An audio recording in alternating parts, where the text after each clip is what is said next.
As the weather outside starts to freeze and gets colder, the transfer portal heats up. I am Mike Asti, going to be joined by Luke Blain here, another edition of Mountaineer Report, made possible by West Virginia Sports Now, available everywhere you get your podcasts and throughout the network. And that's it. That's what you see all over the site right now. A lot of activity, a lot of departures right now. So the transfer portal has not yet fully opened up outside of for lower level ball, and players are already announcing their intentions to enter that portal. And then you'll see, as the year turns and the month turns, the activity that West Virginia will try to put forth to add and replace. And now maybe a little bit more activity in that portal in terms of additions might be needed than initially first thought or said by Rich Rod. But we are going to get into all of these portal departures, headlined, of course, by Jahiem White, Dior Hubbard. For the most part, the rest of them are either backups or players that didn't really play at all, players that clearly are looking for more playing time, or maybe were told to depart from the program. Nothing really to freak out about if you're a fan, outside of your thoughts on Jahiem White, of course. And then why the upcoming game for the men's basketball team, we actually told you this last show, but why this one is really now a must-win game. This is the last opportunity for the men's team to really swing for the fences and get a quality victory under their belt, whatever you think of it, a quality victory under their belt before the turn of the year and getting into Big 12 play. They will have plenty of opportunities for those in Big 12 play, but requiring to stack those in Big 12 play is going to be probably a recipe for disaster. Again, Mike Asti, Luke Blain here, Mountaineer Report. Luke, before we get into the men's opportunity coming up this weekend against Ohio State, you're going to be there in Cleveland covering for us at WVSN. Let's talk some football transfer portal activity. I don't know, just I guess simply put, where are you on the surprise meter of the amount of players that are leaving this program after a really solid recruiting season, high school recruiting season, high ranks nationally, clearly more money has been spent than in recent years, and yet they're still seeing kind of an exodus, even though not really any players to freak out about, except, of course, Jahiem White does leave after hinting at staying for months. Where are you on the surprise meter, especially with Jahiem? Did you see this coming at all? There are some Mountaineer fans that almost seem totally bamboozled. I even saw some tweets days prior to his announcement. Well, nothing matters as long as we keep Jahiem. You're not keeping Jahiem. No, they are not. And I would say that is probably the more surprising part about this one. This portal cycle, I Yeah. think, is Jahiem, because it really did sound like, I mean, he was training in the facilities. He was talking about, like Mountaineer Nation, things like that. Yeah. And then, he leaves. Like I was a bit surprised by that. I mean, very strong offensive weapon, as we know.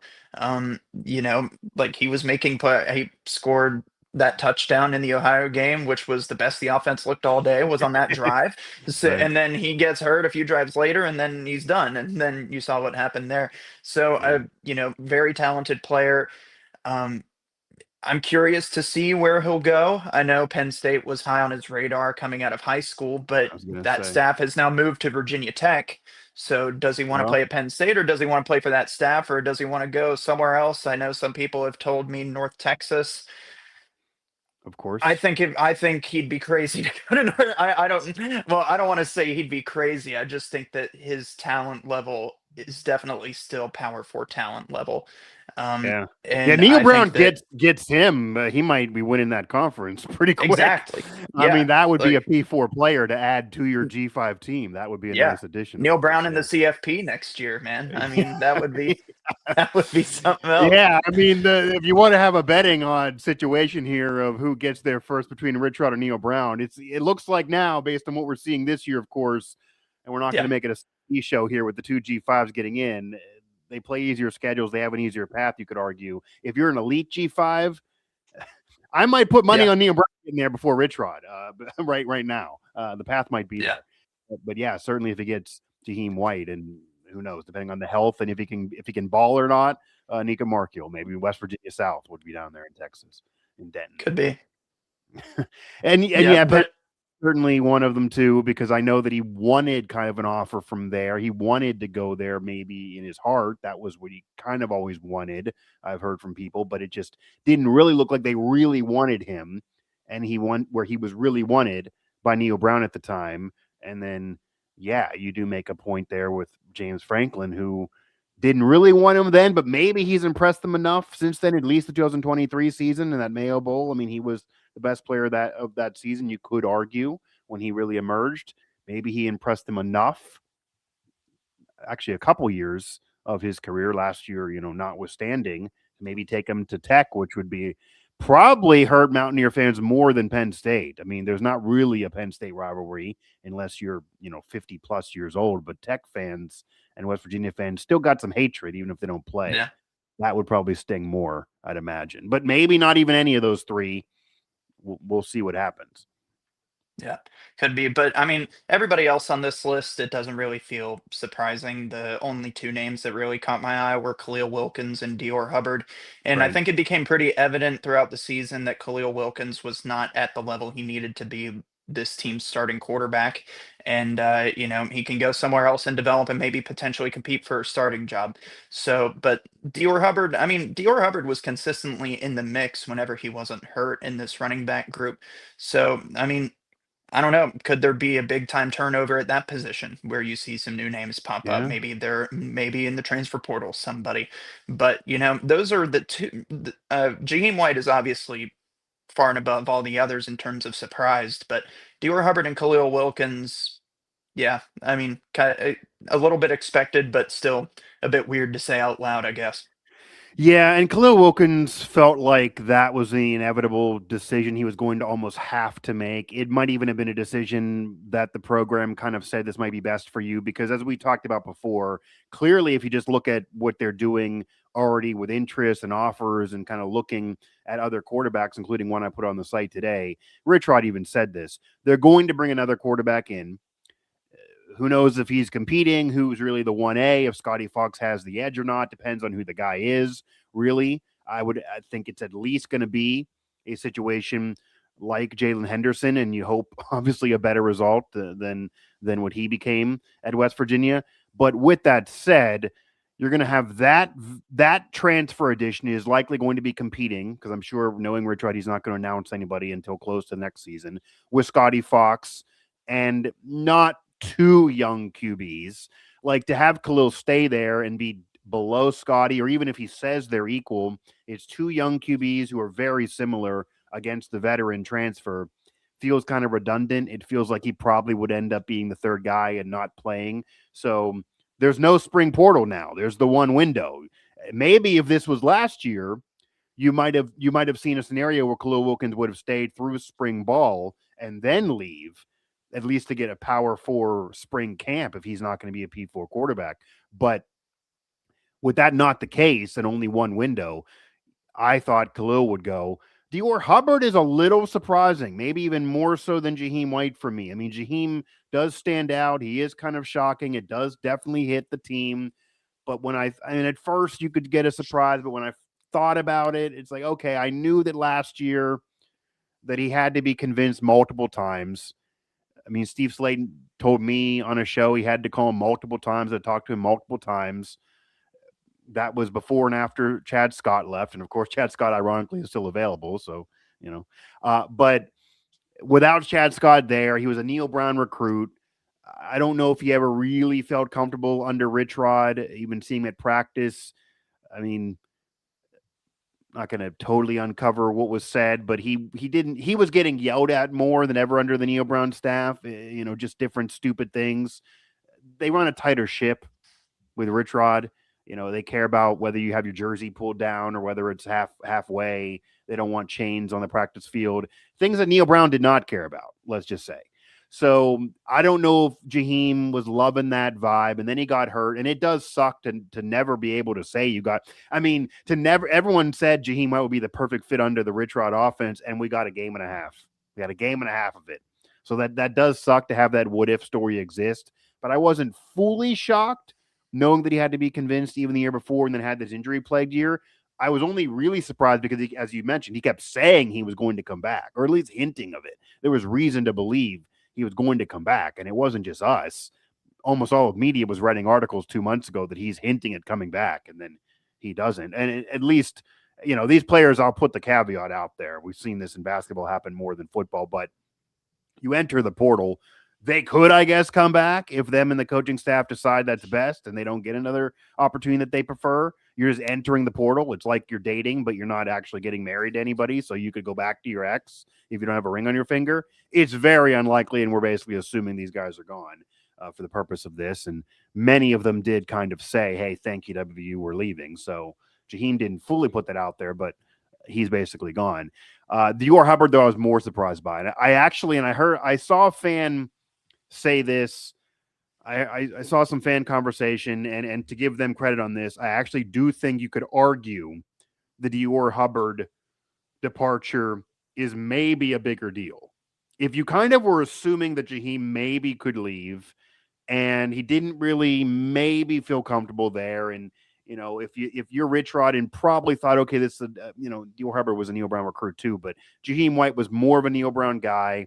If you kind of know that maybe that's a possibility, Dior Hubbard's younger. He emerged last year. Rich Rod definitely liked him. It wasn't really his fault when he wasn't, doing anything early in his opportunities because the offensive line was so bad. He started to kind of click late, and at one point in his high school recruiting, he was a 4-star that whittled down, but there was talent there. And I think there's reason why the fans are almost more upset, at least a minority are more upset by him leaving, just because you want to see more of what he could do as maybe the guy. I think if Jahiem was gone, there was a chance Dior Hubbard would be the RB1 and then everyone else would whittle below him. But with him gone too, yeah, you're basically retooling the whole room. So it now appears that in the transfer portal, your first order of business is maybe to find a better quarterback if you don't love Scotty Fox, a veteran QB at least to compete with him. And aside from fixing the O-line, D-line, defensive secondary, etc., wide receiver, you now need to build up the running back room and not just one guy. I mean, Luke, we saw they went through 5, 6 running backs last year with all the injuries, and even when they're healthy, they need one or two just off what the Rich Rod offense does. I mean, Slayton and Noah Devon, you need more than one guy. And Owen Smith back in the day. Now they need to basically to be somehow getting 3 to 4 running backs, it seems, in this portal, with at least 2 of them being pretty star-studded. What do you think this means now on the activity that Rich Rod has to get together, especially in January, for the portal? Like, where based on the losses, does this mean he has to do more work maybe than you would have thought initially, or at least he's been saying? I mean, he said anywhere from 6 to 10 guys. I don't think that's enough now. Yeah, I think that given the context, maybe more than you would like him to. I mean, it did, the running back room all season was probably the room that people felt most comfortable with, Yeah, going just in in. terms of the depth, because they Yeah. had, I mean, and even whenever they did have injuries, a lot of the guys who were able to step up came in and produced. They, obviously they weren't Jahiem Whites, but they came Sure. in there. And I mean, Ty Edwards is still a name that, Mountaineer fans are going to remember forever because of his performance in the Yeah. backyard He's brawl. still there. So he's Yeah. still there. Sincere Bowers is still there, Tyler unless I Jacklick missed that. is on the list though. He's leaving. So you are losing Yeah, you are losing 3 running backs out of this list yeah. overall. Yeah. Yeah. So they're going to have to find a way to make up some of that ground, of course. And I'm not sure that that's something that might have been on their radar heading into this, unless they had inklings of suspicion that Maybe. Jahiem White Yeah. was leaving. Maybe he alluded to that. Yeah. But, I'm sure it probably is frustrating to go from one of your deepest rooms to, all right, now you got to you got to kind of send the house in recruiting for that position now, Yeah. particularly because, like you said, of the position of the scheme that Rich Rod runs in terms of, running backs and rotations and high speed offense. So it's Yeah. going to be an interesting position to watch because you also have to do quarterback. I think the wide receivers are looking all right at the moment. You probably want to add another weapon or two in there. But the offensive line still needs depth. That still needs taken care of. and not to mention just pieces on the defense that need to be made up for as well. So Yeah. they're gonna have their work cut out for them going into this recruiting cycle in the portal. I do think they have more work to do than I can't say they have more work to do than they thought because, of course, no one 100% knows unless you're them. Now, I'm sure they were banking on some of these guys leaving, and I'm sure some of these guys were told to leave when you get down the list. I mean, this is always the annoyance of covering the transfer portal, Luke. Nationally, people look at the overall number of departures. There were even, articles every year where, West Virginia gets this many players or this school gets this many players to leave. It's an unfair number, whether the team's good or bad, because you don't know, at least certainly nationally. I mean, people maybe, people with sources maybe know, maybe we know a little, but people that are writing those national articles do not often know how many of those players are leaving because they just want to screw over the program, are leaving because they want more playing time, are leaving because they didn't get in. I mean, some of these players that are leaving didn't even get playing time in 2025 that went 4-8. I mean, obviously, Yeah. I can't imagine Rich Rod's losing sleep if he couldn't. A healthy player, he couldn't get in on the field in 2025. Yeah, we should all I guess we all should have had that up before any announcement, quite frankly. So that makes kind of sense, but you don't also know what players that Rich Rod told, hey, you maybe want to stay here, but we think it's best you leave.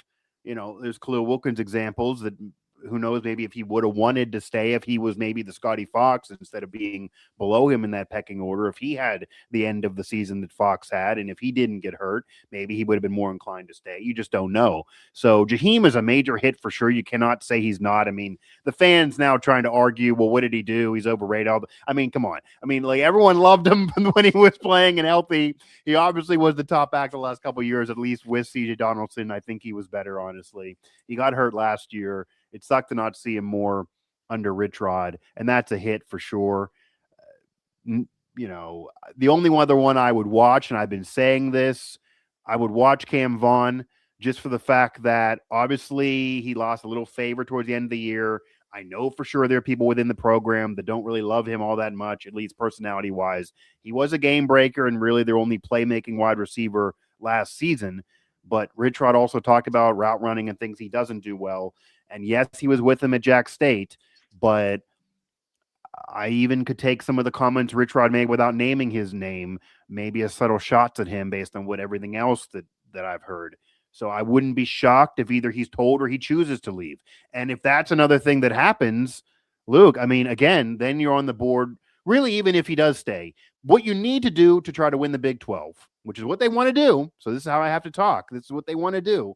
You need absolutely to get a couple running backs that can replace Hubbard and Jahiem White, if not be better than them. You need a game-breaking wide receiver to either pair with Cam Vaughn or to replace him at minimum, but probably need two guys, and you need one that can take the top off the defense. You need to really improve the defense that wasn't good enough at all last year under Zach Alley, certainly the secondary and D-line. Offensive line got to be way better. That already was going to be a focus, but, got to be way better.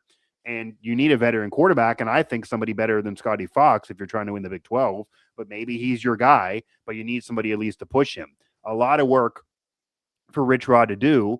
And now, Luke Blain, Mike Asti here, Mountaineer Report, West Virginia Sports Now, talking WVU football transfer portal activity. A lot of departures right now, nothing too worthy of a freak out session, depending on your opinions of Jahiem White, ND, or Hubbard. But they also now looks like need a running back coach.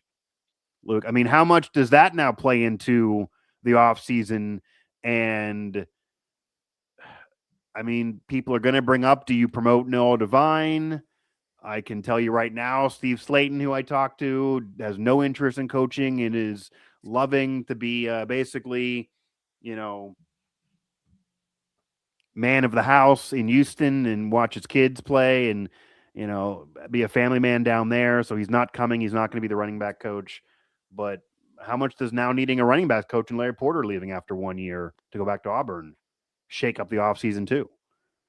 Yeah, well, I mean, it's probably going to be hard to recruit running backs to come into this system if they don't know who they're going to be working with, right? I think that is the main thing is that, you don't know you don't have that promise of some stability at that position Sure. unless you promote Noel Devine or, some other assistant into that role. But that's what's going to be more like that just throws another whole wrench into this recruiting cycle, is that Yeah. now you got to find somebody to fill that hole as well. And as you mentioned, all the other holes this roster has. This isn't going to be a recruiting session like last year where it's like you just have to get guys in to fill those Sure. holes just to say you have guys on the team.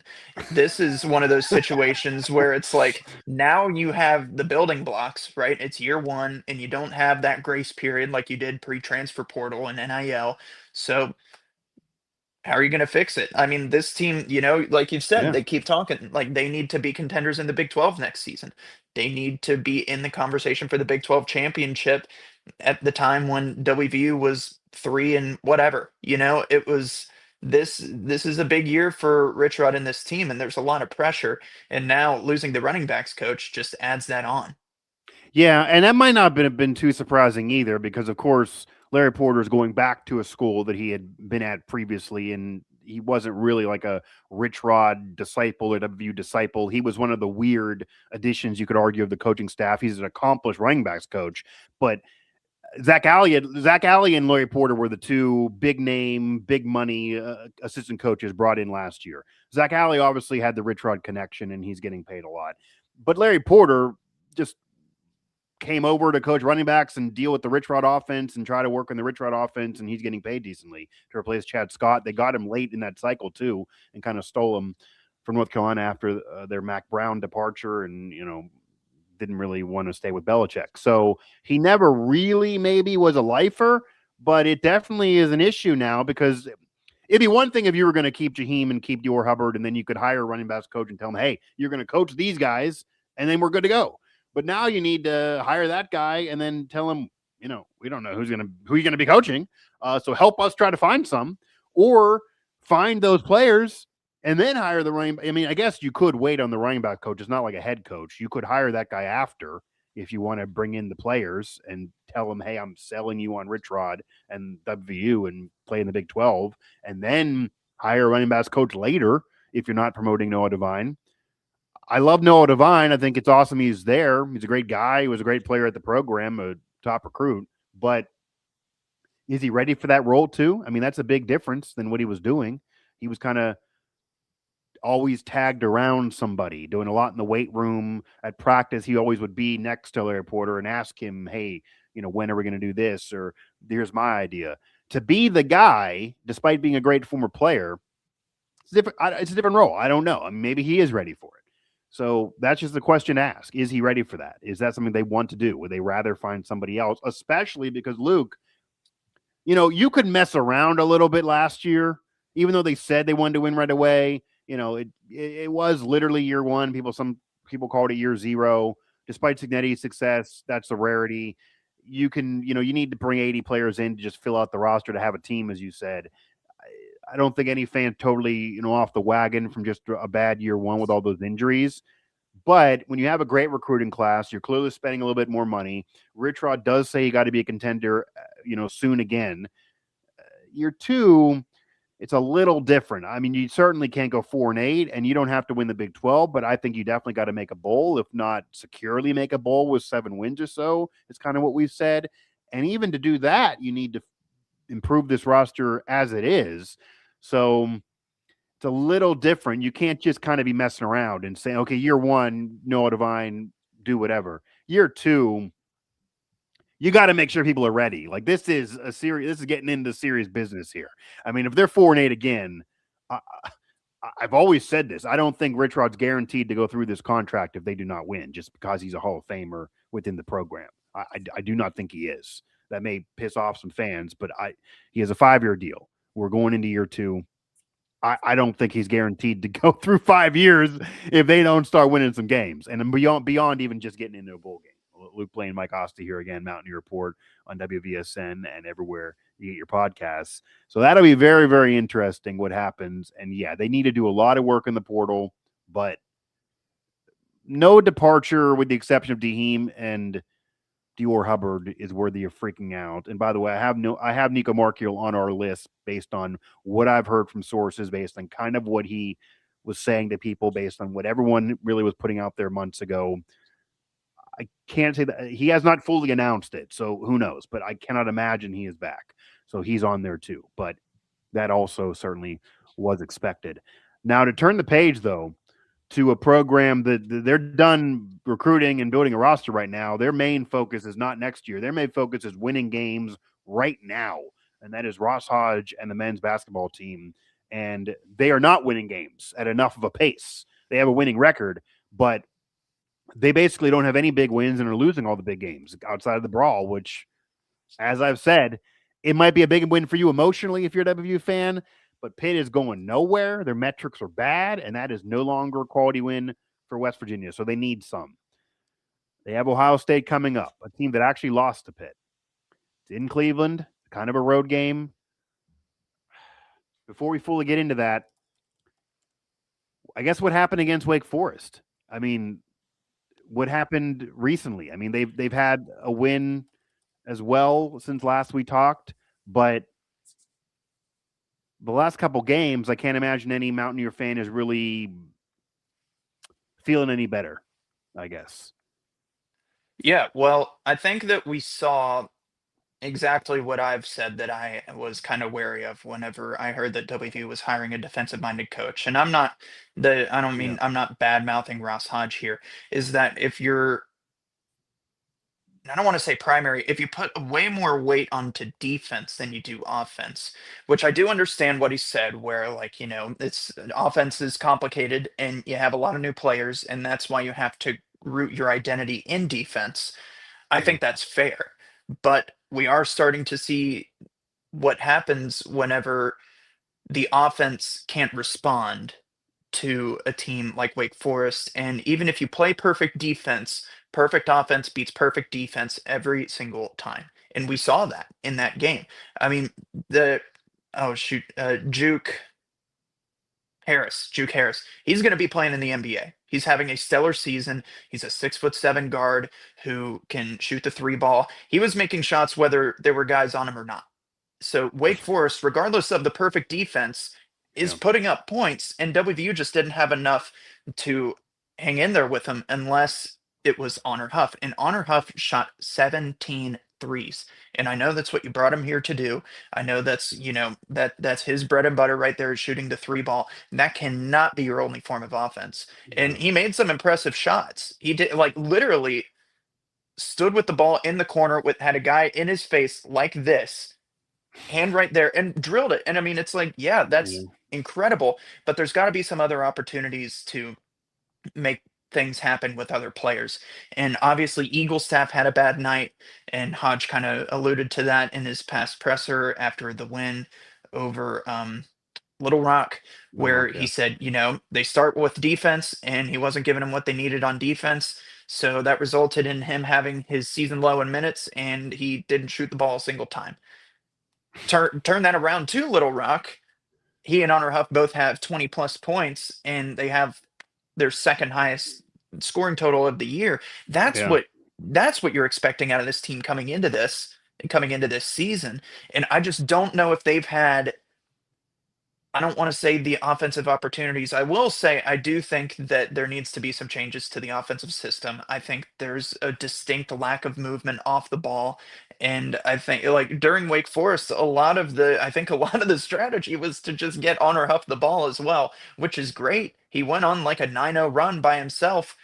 That can work to a degree, but that is whenever you play these other teams who can really make the three ball, whether you guard them or not, who are strong down in the post, it's not gonna work. And that's why WVU hasn't, I don't want to say that's why WVU hasn't been able to have a true quality win yet, because I do think that the offense was doing very well against Clemson, and then it just, they should have beat Clemson. That should be one. They should have beaten it'd be Clemson. so different I mean, metric wise if they would have beat them. Oh my, like that was, it's hard for me to state how much of a missed opportunity that was. Yeah, Like the last 11 minutes of that game, Clemson is currently number 26 in Ken Palm. It's WVU's catching up to you, man. If they had Yeah, that win, it is. these games would not be as big of a deal. Not that you want to lose them, Exactly. but that would be a really, and Clemson's even proven more since then. That would be quad 2 win at minimum, and maybe more. I mean, that Yep. would have been a big deal because of what they're doing Yeah. as well. It's the opposite of the Pitt win. Pitt has been awful since you played them. Yep. You want the. I mean, people hate this because you don't want to root for rivals, but in college basketball, the way the metrics work now, if you beat a team, you want them to be good after that. And Whether it's Little Rock or Wake Forest or Ohio State or whoever. So, and you got to be rooting for every Clemson, but Big you 12 lose. team along the way too. You got to be rooting for all the Big 12 teams. And actually, now the teams that you lose to, you need to root for as well. So actually, it's good that Yeah. Clemson's winning. It makes it not Yeah. as bad of a loss. But imagine if it was a win. And now you get out of the year with maybe no quality victories, and the only Power 4 win being Pitt, whose metrics are just, and I'm not even trying to poke fun. They're just bad. They're not a good team. Yeah. Their fans want Capel fired, and they're kind of in a Neil Brown scenario where they can't pay the buyout. It's not a good vibe for the Pitt Panthers, and that is all you have. You need more. You need more. Pitt is not going to join you on the bubble. You need more. I mean, and I've never really followed Ken Palm that closely until primarily this year. But I mean, beating number 26 as it stands on a neutral floor, I mean, that would have bumped them up. And you would have to think they're probably a good 15 spots higher than what they would be right now. Yeah, and they're worse in the net rankings. Because West you're Virginia's not been even worse playing, off in the net rankings, right? Yeah, and because you're not even playing Xavier if you beat Clemson. So you have another opportunity against, I'm having a hard time tracking down Georgia. Well, Georgia's 25. Georgia. Yeah. 25 and 26. You could have had wins over both of them. And who knows maybe what Georgia would have beat Clemson. You. But even if Georgia beat you and you had the win over Clemson, it would at least been something. You going 0-2 there was really, really rough. And I get it. There are some people, we always get replies, even though, by the way, those stories always do well, which is why we do them. But people always get replies like, who cares about Ken Palm in December? Who cared about Ken Palm in November? I got to tell you guys something. It is absolutely a really good barometer of what's going on and who's going to make the tournament. And you may not care because football season was still going on, but it is really a big deal. It is impossible. It is really hard to go 80 and get in the tournament. I mean, you got to, I say this all the time, and it is true, and people on his staff even know this. Bob Huggins' last tournament appearance in 2023 was strictly a Ken Palm tournament appearance. Ken Palm took him there. It was all about Ken Palm that year. So it can help you and it can hurt you. They were asking, they were not Eagle staff, Eric Stevenson about it in the press conference. Yeah, I remember we talked about it every freaking week. They were being like, so like every game somebody would ask Stevenson, like, so Stevenson, what are you seeing in the metrics this week? Part of that I will tell you that Stevenson was just as obsessed with Ken Palm as maybe I am. Like he was all about Ken Palm. He mentioned that without being I don't even know if anybody brought it up. He was just like, I love Ken Palm. Well, I think he realized that that's the recipe because that team only won 19 games and got in the tournament. Yeah. That resume of that team was arguably worse than last year's DeVries team that did not make the field. So again, Ken Palm is a big deal, and around where they were last year in Ken Palm, getting into that mid 40s, that can get you in the tournament, but still put you on the bubble. It's going to be hard to see anyone jump from mid 70s all the way to 30s where you're really secure. That's kind of what they'd have to do. At least they're not, 80 plus anymore, which is kind of a non-starter. And, not to make it all about Ken Palm or make this fully analytical here. I'm not that much of an analytical guy, but it is a big deal. It is absolutely worth looking at. And their Ken Palm, their net ranking, not good right now. And for anybody who wants to say, why is that? The record's this. None of these wins are being respected nationally at all. And it's not even a West Virginia disrespect thing. I mean, they got screwed last year, but it's not a WVU disrespect thing. How can you argue it? What is the quality win? I mean, it's just Pitt, and Pitt is not that good. Look at their schedule. Pitt has lost multiple mid-major games this year. Like, that is not good. What's Pitt's Ken Palm right now? I haven't even looked at Pitt in a minute. It's 108. I actually just looked at it, but yeah, There you go. yeah, and then to add on to that, I mean, like it's not like and everybody schedules the lower end Right, you competition, got to like have in those the games in there non-conference, for sure. like you got to have those games in there. But Right. Coppin State is number 364, and you're about the last game before you go into Big 12 play is Mississippi Valley State, who was number 365 out of 300. So I mean, it's Yeah. like, yeah, the record will probably have. I mean, the record will have at least 8 wins, but against, I mean, shoot, that's why they left Notre Dame out of the CFP, is because they're not beating anybody. It's like they're Right. beating these low end schools, and you're starting to like that's the way it's always been in men's basketball, and now Yeah, I mean, or it's men's and women's similar. Like basketball, they're and Yeah, they had a big one over USC, was ranked at the time, but then USC came back down to earth and kind of became an average team, which is similar to, yeah, you beat Pitt and then Pitt doesn't really do much, so it hurts you. That doesn't become a quality win anymore. And Notre Dame yeah, had their losses were quality losses, but you got to have some wins. And that yeah. it ended up being for Big 12, that was an issue for BYU even, which is why they weren't in the conversation after losing the Big 12 title game. They had an easier Yeah. slate in the Big 12. They didn't really have a big win despite being a solid team. Their losses were both the Texas Tech, but then who the hell did they beat? So that is their issue there. And it's obviously a different committee. It's different. Ken Palm doesn't really exist in college football, although maybe it would make people feel better if you had some BCS or Ken Palm to look at throughout the season. But That'd be there's fun more of a too. barometer. There's more of a barometer that you can look at here in college Yeah. basketball. And it's just not in West Virginia's favor right now, unless they start getting some of these victories, which is why this Ohio State game is a must win. Luke Blain, Mike Asti here, Mountaineer Report, now talking the desperation a little bit of this men's team, Ross Hodge's group, to get a freaking quality win. With that said, Luke, would you agree that this is a must win game? And what do you foresee happening in this game? What's the recipe to beat Ohio State? I mean, obviously, you want Eagle Staff and Honor Huff and company to click and have multiple players in double digits in scoring and have the defense be strong. But the only games we've seen that happen have been against Little Walk, Coppin State. Eagle Staff really didn't even get going against Pitt. The games against these type of teams, either they don't have enough offense. Honor Huff has to do it on his own. Eagle Staff doesn't take shots, which is still my pet peeve with him, just chuck shots when you're brought to be the scorer. The defense has really always been good, but the offense has been the problem, and it's against these teams where they don't seem to have enough offensive depth. Yeah. Well, I think one of the keys coming into this game is taking care of the ball. Uh, Ohio State averaging like 11 forced turnovers a game. So that's going to be a big Yeah. one. You have to have the offensive opportunities in order to stay in this one. Rebounding, and I'm a big rebounding guy. I believe Yeah. in rebounding. Call me old school, whatever. But I am a big believer in rebounding. And Yeah. so, I mean, rebounding and turnovers are probably two. I mean, if you win those two categories, you win the game. Like You would that is think. just You would think. well, yeah. But for the most part, there's some West Virginia outliers in lost the there. game doing that last year, if you recall. They had one game where they actually did. They Only were West bad rebounding Virginia. most of the year, but they randomly did that once last year. But yeah, no, you're right. Do you remember what game that is? Not off the top of my head, but I know it I happened. Maybe it was 2 that years one's ago. escaping me. Yeah, maybe it was 2 Yeah. years ago. But anyway, yeah, no, rebounding 100% is a big deal. Rebounding, Yeah. and you would imagine rebounding, and if you win the rebounding and turnover, you should win every single game, 100%. Yeah. Yeah. Yeah, for sure.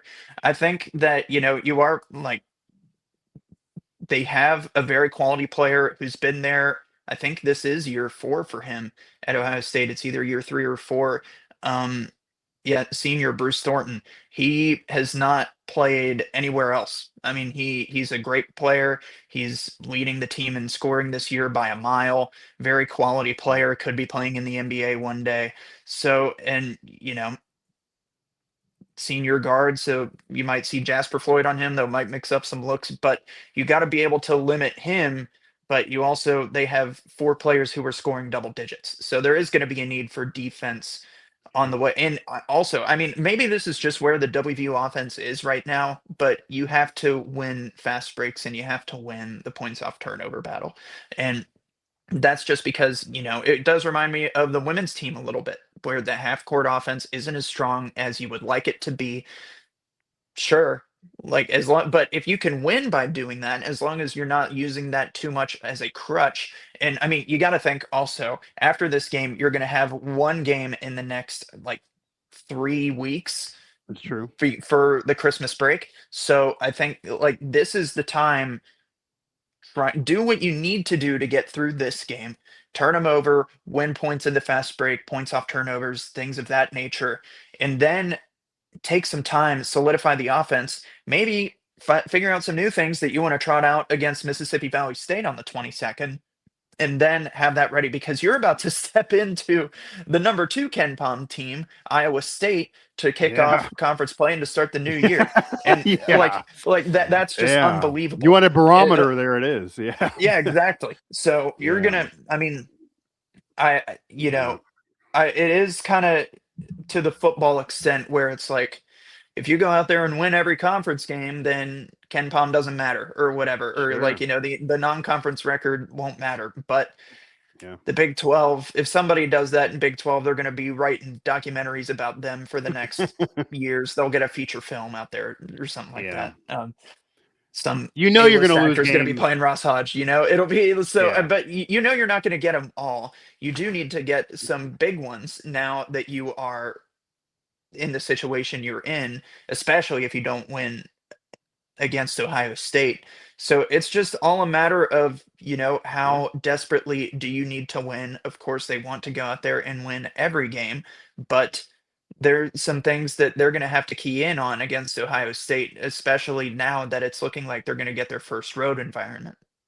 And last year, if you recall, all fans do, we're never going to forget it. They had big wins, not only on a Yep. conference play, say against Gonzaga, but also in Big 12 play. Kansas on the road. They had top 10 Yep. ranked victories, and it didn't even put them in the tournament. Now, granted, they dropped games at the end. You lose that game to Colorado. That was really, really bad. Some think if they would have won that, they would have squeezed in. Who knows what you really believe because they blame Tucker DeVries being out, and he would have been out regardless. But the point is, they had some big wins. You would imagine that if you stack enough big victories in a tough conference and you get, 17, 18 wins, your top 40 in Ken Palm, you'd get in. Didn't happen last year. So it's not a guarantee, which means there's even more pressure now that you Yeah. got to get some big victories. You got to improve your Ken Palm. You got to have a certain number of W's when you know you're going to lose some games in Big 12 play. And you might even get upset at times because it's just so brutal out there. And you're going to be playing, so many games in a week once you get through this holiday break. And you start out, that is the very first game for anybody to open up Big 12 play. They're kicking it off. National TV, opening up conference play. Iowa State, West Virginia, on the road. I mean, everyone's going to see that. Anyone with any say-so is going to be watching that one probably. And if you go out there and lose by 30, it's going to be rough. You go out there and win, it maybe changes the tide. You got to at least keep it close, though.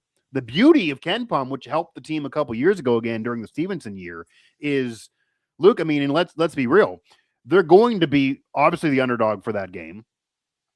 If they even if they lose by, say, 6 or 4 or something like that, they could probably move up in Ken Palm. That's a game you can move up in Ken Palm even if you don't win. I mean, it's really just you're trying to beat out what's expected. So if you're supposed to lose and supposed to lose big and you keep it close, you might move up in Ken Palm.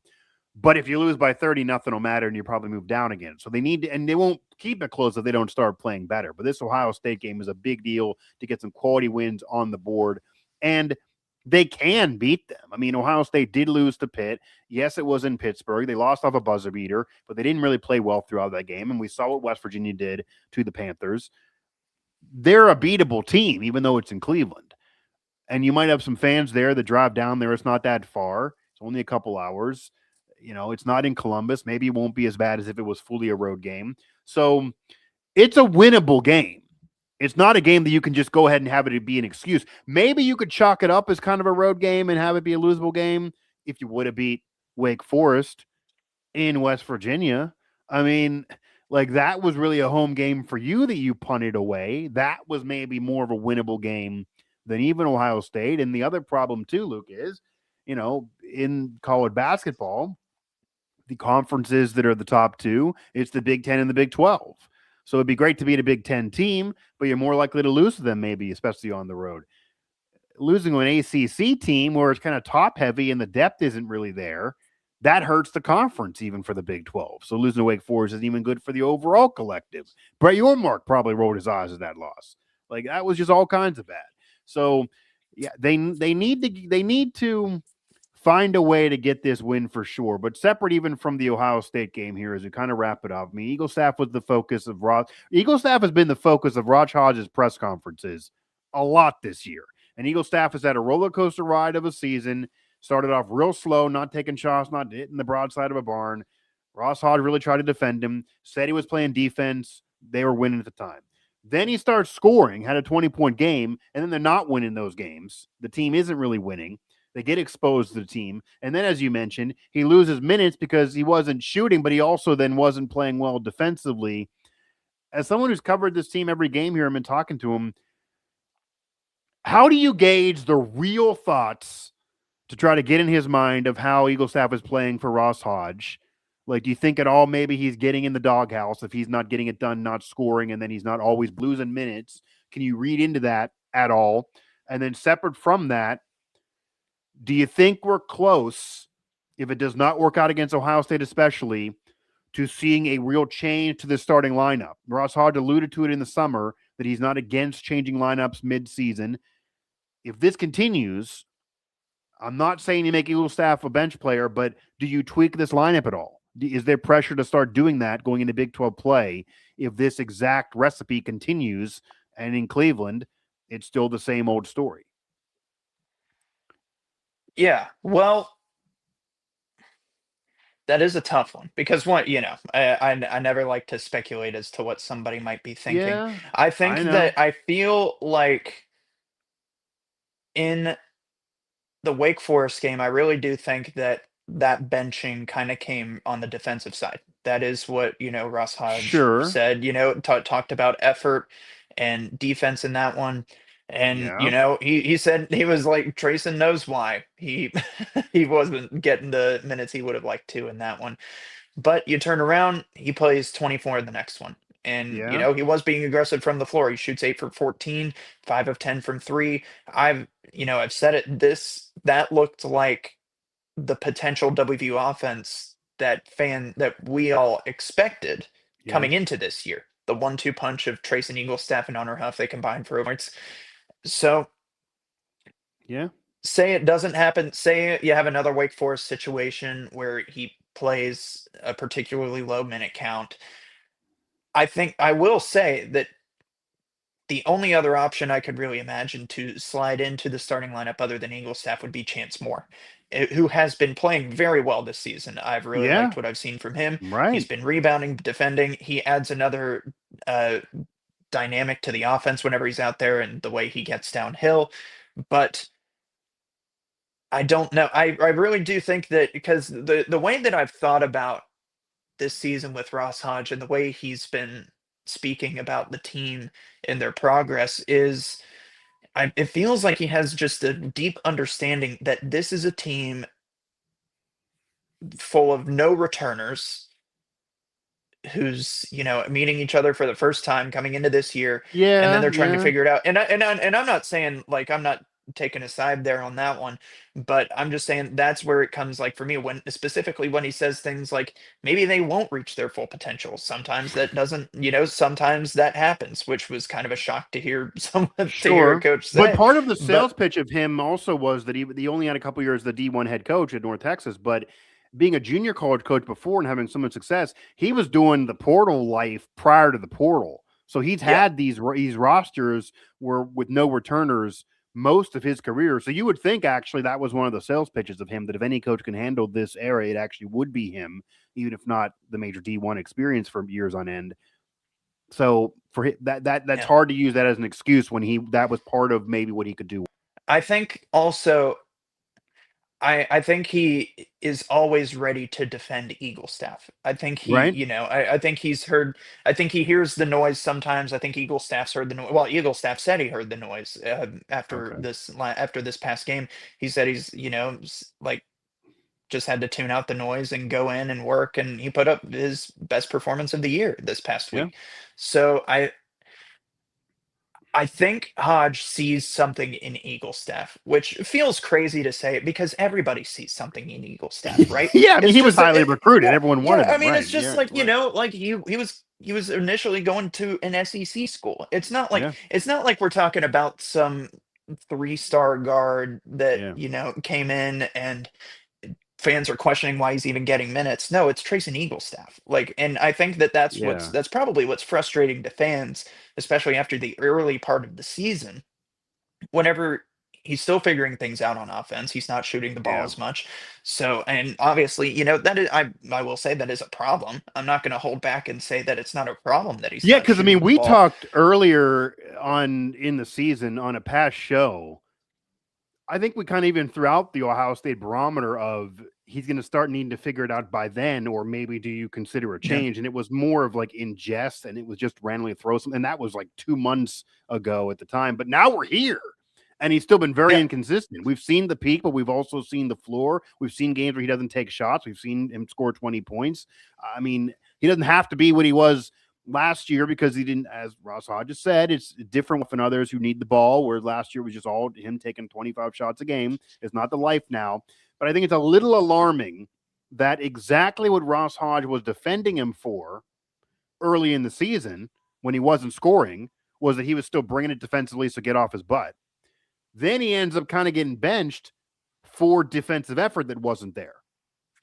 That's a little concerning. It almost feels like the Eagle staff is getting frustrated. And you mentioned that he's heard the noise by his inconsistency on offense, and it's somehow now trickling into the defensive side of the ball.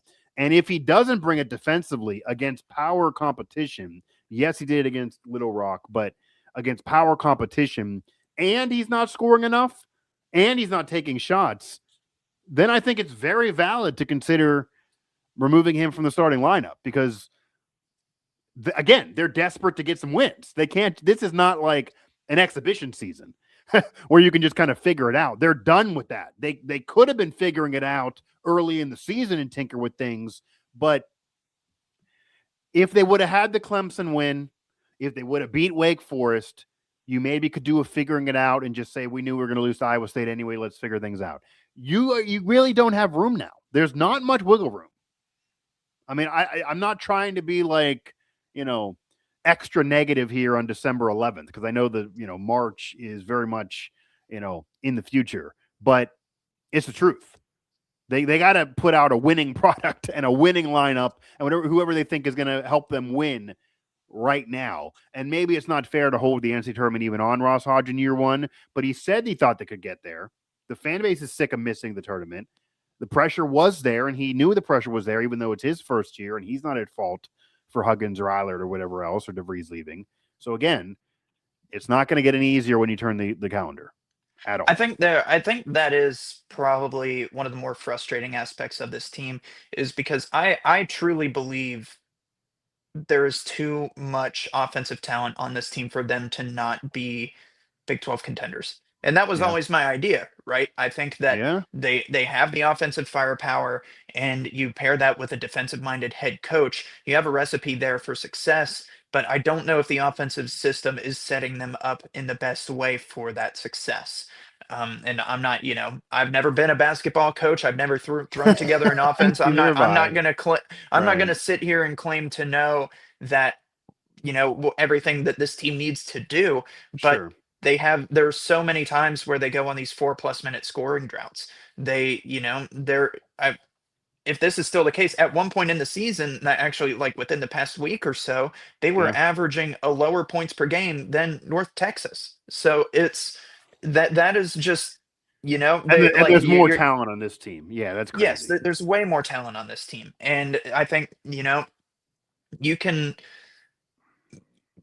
talk about, figuring out their footing, things like that, figuring out their role. I think the deadline for that to be, and not that I'm like the king of college basketball or whatever, but in my mind, I'm thinking, okay, well, it's got to be pretty solidified before conference play because, that's still a few weeks out. It's like 4 weeks.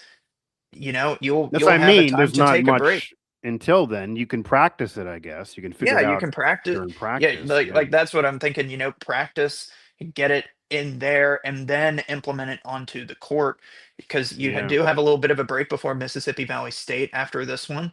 That Yeah. one's not till the 22nd, which is like just about 2 weeks from now. So, Yeah. I mean, I feel like the groundwork is there.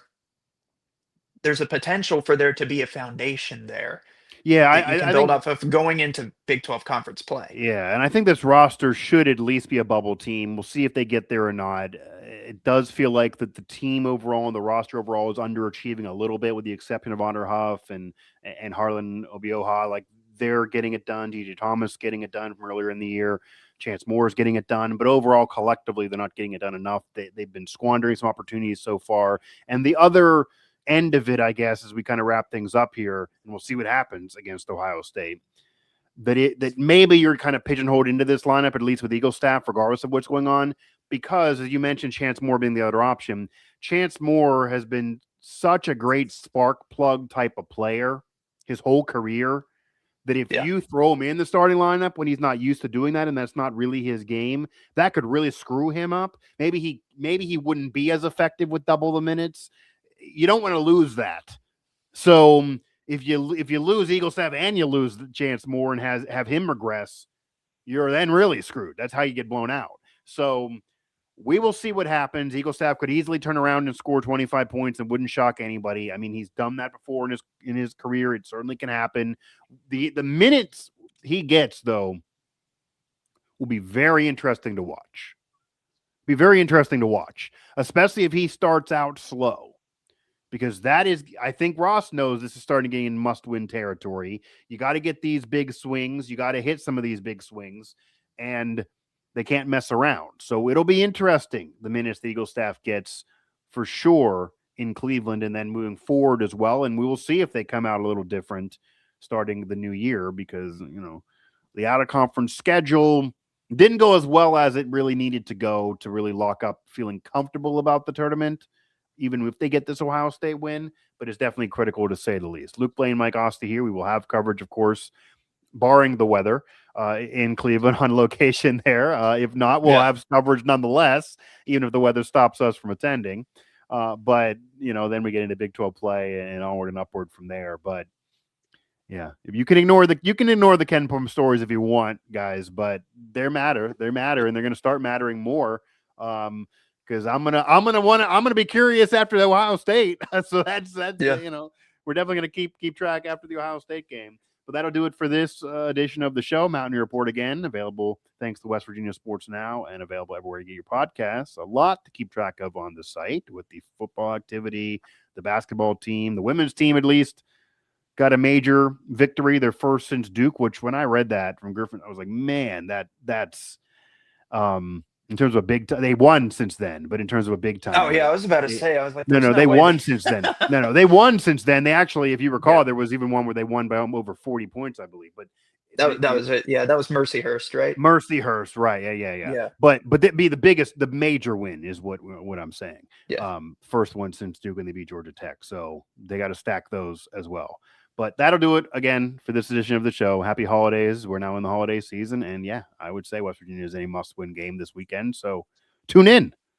Everyone will be able to check out really how good this team and how much they handle the pressure of a quasi road game and a big one on national TV.